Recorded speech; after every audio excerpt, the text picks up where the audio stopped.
Yes, I'm a starter YouTuber. Yes, I know I'm going to get a lot of hate right now. But what? There's no Let's feeling more intense than starting over. yeah. If you've broken your Scratch project moments after you've shared it, as I have, or you spent hours working on a project only to notice too late that one of your sprites has unexplainably gone missing. If you've made use of that difficult to name thing of thing block within the sensing category, amazingly useful but capable, due to a Scratch bug, of leaving you crying as it dumps all your scripts in one big unordered heap. If you've made real progress coding a game over the course of the week, only to come back the next day to discover you weren't even logged in, Oh yeah. nothing has been saving. Done Starting that over before. is harder than starting up. Didn't even save it. If you're not ready for Nothing that, in the work? like if you've already had a bad day at school, then what you're about to go through may What? be too much. I also Feel free watch to go away YouTube and come videos. back. So what? I'll be here. Alright, thanks for coming with me on this trip.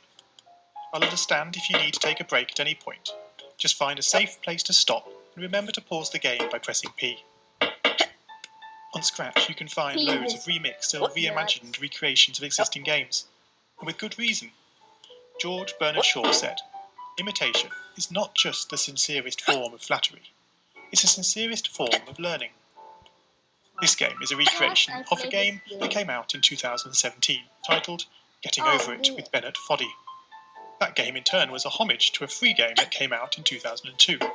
Both games involved dragging yourself, using a hammer, up a mountain assembled from assets and objects sourced from many other games.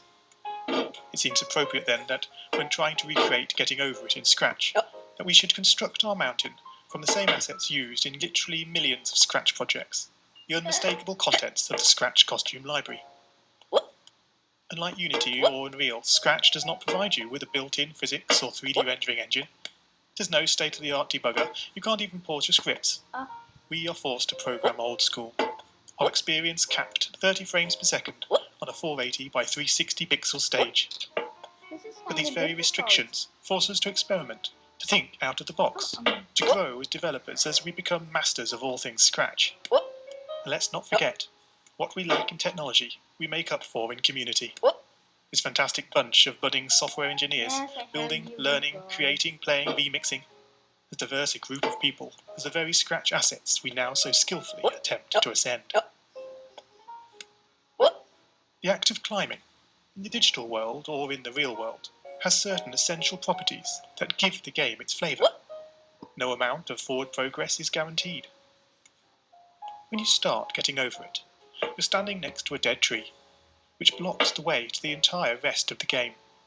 You prod and poke at it, exploring the limits of your reach and strength, trying to find a way up. When starting a new Scratch project, that initial blank slate is both refreshing and at times a little scary.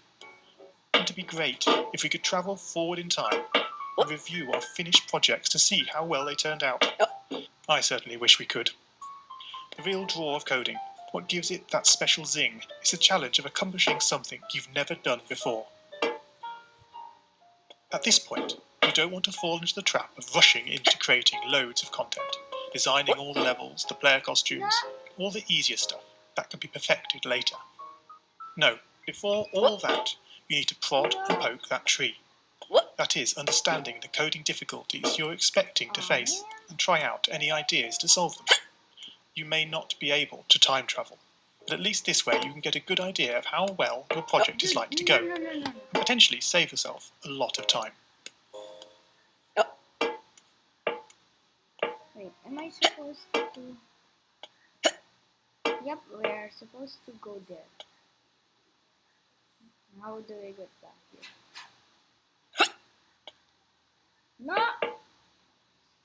These again fall back. Oh.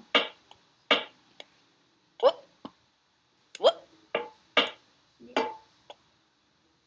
Nah, that's just my dog banging on the door. Yes, kinda weird. He learned that. Don't know where. No!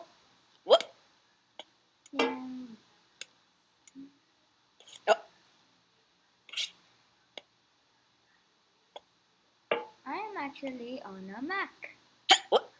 I'm actually on a Mac.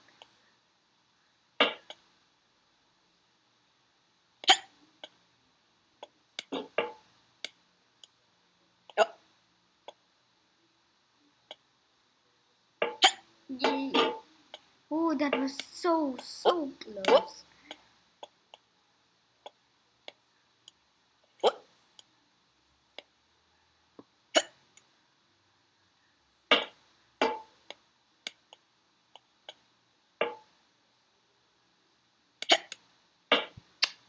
Oh, sorry. It's big. If I sound weird, it's just because I'm on a Mac.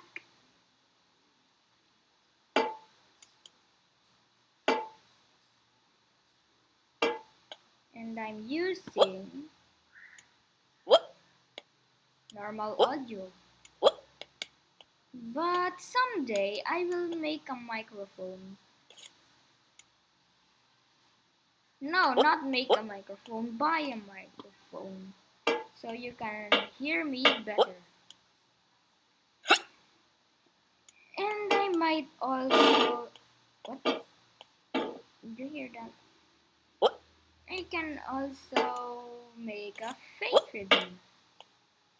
As you can guess, because of my voice, I am young. Not that young. I'm 12 years old. No, bruh.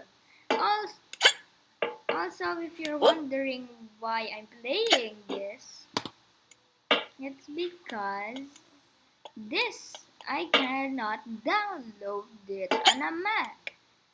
Oh, wondering what Mac I am using? I am using... Wait, what time is it? It is currently 8:12. I'm very sorry, but I got to go. This is such a short video. Why? I hate myself.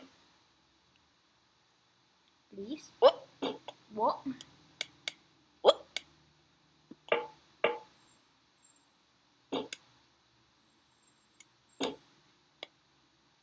Okay, sorry.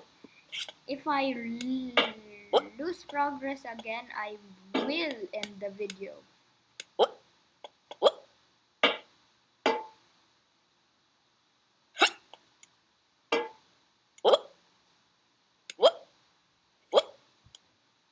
I will actually end the video if I lose progress again. Yeah, because I have a time limit also. This project began life a couple of months ago as 3 simple scripts: the player, hammer, and level. I spent no time on the art, just using Scratchcat and a few rectangles drawn in the sprite editor. The scripts for the player quickly mocked up in a similar fashion to those I teach on my YouTube channel. With the hammer I had to improvise because I'd never done anything quite like that before. And boy did I prod and poke at those scripts.